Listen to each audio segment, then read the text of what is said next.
अगर आपको एक फर्स्ट टाइम होम बायर को वार्न करना हो या उसको टिप्स देनी हो, तो आप क्या टिप्स दोगे? क्या-क्या उसको ध्यान रखना है जब वो गोवा में प्रॉपर्टी लेने जा रहा है और कैसे उसको उसको अप्रोच करना चाहिए? देखिए 3 चीज़ें, don't go by hear and say. हाँ, आप जाइए, भेड़-चाल में मत जाओ। प्रॉपर्टी देखिए। मेरे हिसाब से तो एक्सेल शीट पे मत खरीदिए। Buy something which is under construction और ready or hmm, near ready from a hmm, reliable builder. If you go on to our website, there's a selection matrix which is true for any part of our country. Very nice. कि how do you go about selecting a builder? Hmm, Select the builder as per the selection matrix. You will not go wrong. Okay. Meet the builder, hmm, meet the people behind it, then buy. Don't be in a hurry कि आपके दोस्त ने खरीद लिया है तो आपको भी जल्दी खरीदना है। हाँ, और ऐसा नहीं होगा कि प्रॉपर्टी प्राइसेस बढ़ते चले जाएँगे। थोड़ा-सा अपना रिसर्च करो, थोड़ा-सा अपना टाइम लगाओ, तभी किसी पे जाओ, अदरवाइज़ सुनी-सुनाई बातों पे मत जाओ। देखिए प्रॉपर्टी प्राइसेस अगर बढ़ रहे हैं तो आपके पैसे म्यूचुअल फंड में भी बढ़ रहे हैं। हुँ, सो इट इज़ नॉट कि रियल एस्टेट आपका 25% बढ़ गया है और म्यूचुअल फंड आपका 10% बढ़ा है। नहीं। ठीक है, कई बार उसमें कोई 5-7% का आर्बिट्राज हो सकता है, but don't be in a hurry. Okay. And secondly buy with people buy with home loan. Hmm, आप होम लोन लीजिए, बट होम लोन उतना ही लीजिए जितनी आपकी कैपेसिटी है टू पे। आपके पास अगर आप 2 करोड़ की चीज ले रहे हैं, आपके पास 1.5 करोड़ रुपए हो, that's hmm, my thinking, but आप 1.5 करोड़ पे लगाओ मत। लेट द बैंक पे for you. Okay. Let your 1.5 crore earn you money in mutual funds while you pay very less as a home loan of 8-9%. ये तो बहुत अच्छा आपने सजेशन दिया है।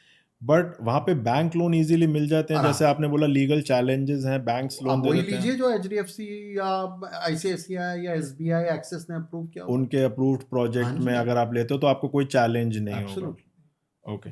तो अगर कोई आप हमारे साथ स्टोरी शेयर करना चाहें, हम्म, कोई फर्स्ट टाइम होम बायर जिसको आपने हेल्प करी, हाँ जी। उसको क्या फ़ायदा मिला? May be a good story, may be a bad story, कोई आप एक्सपीरियंस अपना शेयर करना चाहें हमारे साथ? तो एक हमारे क्लाइंट हैं south Indian, you know, I think मैं अर्ली 2000 की बात कर रहा हूँ। उनको हमने एक फ्लैट दिलाया, वो अंडर कंस्ट्रक्शन था, पार्क फेसिंग था, GK2 में। उन्हें लिया, आई थिंक 65 lakhs का था, मुझे जहाँ तक याद है, 300 yards का। उन्हें लिया एंड बहुत खुश थे। थोड़े साल बाद उनका मुझे फ़ोन आया कि यार रोहित गड़बड़ हो। अच्छा। मैं, हाँ जी, क्या हो गया सर? मुझे लगा पता नहीं कोई टाइटल में इशू आ गया, क्या हो गया। दे गॉट अ नोटिस कि सामने वाला जो पार्क है वो एक्चुअली स्कूल बनेगा, ओके, और वो एक्चुअली वहाँ पे KR मंगलम स्कूल बन गया। ओके। वो पहले प्लान में नहीं था। प्लान में नहीं, हमें तो पार्क ही था।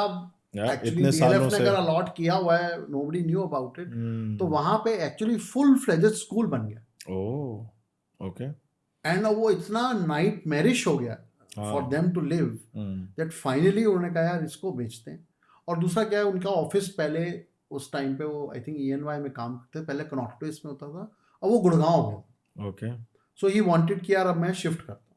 तो then we shifted them to Paschimi Marg Vasant Vihar, okay, and then sold that flat. Okay. So वो बड़ा मतलब, ये तो हमें अगर मालूम होता कि स्कूल आ रहा है तो हम पहले ही बता देते कि हाँ स्कूल आ सकता है, हुँ, बट किसी को नहीं मालूम था। बहुत फाइट करा GK2 की RWA में कि वहाँ स्कूल नहीं आए, बट क्योंकि हुँ, वो अलॉटेड था, वो आया। ओके, तो ओके। इस तरह की एक इंटरेस्टिंग जर्नी थी। और देखिए कई बार गलतियां भी होती हैं, तो आदमी गलतियों से सीखता है। But idea is to accept them, या अगर गलती की है, और आगे बढ़े। मैंने इसीलिए कहा ना आप बहुत हम्बल हो और आप इन सब चीज़ों का ध्यान रखते हो, इसीलिए शायद आज आप सक्सेसफुल भी हो। एंड गोवा में कोई स्टोरी किसी ने इन्वेस्ट किया, कैसा रहा? कोई अच्छी स्टोरी गोवा की? गोवा की स्टोरी सभी के लिए अच्छी है। गोवा के की बात करते ही लोगों के ना सडनली चेहरे पे खुशी सी आ जाती है। 2 चीज़ें मेरे दिमाग में 2 चीज़ें आती हैं, हाँ एक जी, बियर हाँ जी। और एक डेल्टिन कैसीनो। खैर मेरे लिए तो दोनों ही नहीं आती, ना मैं बियर पीता हूँ ना मैं कैसीनो जाता हूँ। बट हैविंग सेड दैट, जब 2012, 13, 14, 15 में जिन्होंने हमने हाँ, विला दिलाए 2.5 करोड़ वो तो रुपए के आज लोगों बहुत को, खुश होंगे। उनके 25-25 करोड़ रुपए के विलास ओह! बिके हैं। So that is a interesting by luck. उन्हें लिया अपने लिए क्योंकि उनको रहना था, हुँ, और बहुत अच्छी जगह थी। और अब उसकी कीमत इतनी बढ़ गई कि उनको बेच के फिर हमने छोटा विला बनाया। ओके। सिमिलरली एक हमारे क्लाइंट है, उन्होंने नेहरू में लिया था। He was CEO of very large cosmetic firm. उन्होंने आई थिंक 1 या 1.5 करोड़ रुपए का 1500 मीटर का ओह, प्लॉट लिया था। उस पर उन्होंने एक बड़ा सुंदर सा विला बनाया। वेरी और अभी नाइस। थोड़े दिन पहले हमने वो 14 करोड़ समथिंग का बेचा है। इतने साल उन्होंने उसको एंजॉय भी किया, रहे भी, 2011 में लिया था, रेंट पे 12 में। रेंट पे भी चढ़ाया और पैसे भी इतने ग्रो वो करे। एयरबीएनबी में था। उसके बाद वेरी उन्होंने नाइस। अब बेच के, बिकॉज उनकी एज भी होगी, या, उनको बेच के अब उनको एक सी फेसिंग अपार्टमेंट दिला रहे। Very nice, very so nice. हमारे लिए जो सेटिस्फैक्शन ये है कि now we are serving second और the third generation of families. जिन लोगों को आपने विलाज इस तरह दिलाए, वो तो फिर हमेशा आपके साथ ही जुड़े रहेंगे, वो कहीं और जाना ही नहीं चाहेंगे। सिर्फ वो नहीं, जितने उनके फोन बुक में उनके फ्रेंड्स हैं वो भी हमारे साथ ही चलेंगे। Very good, very good.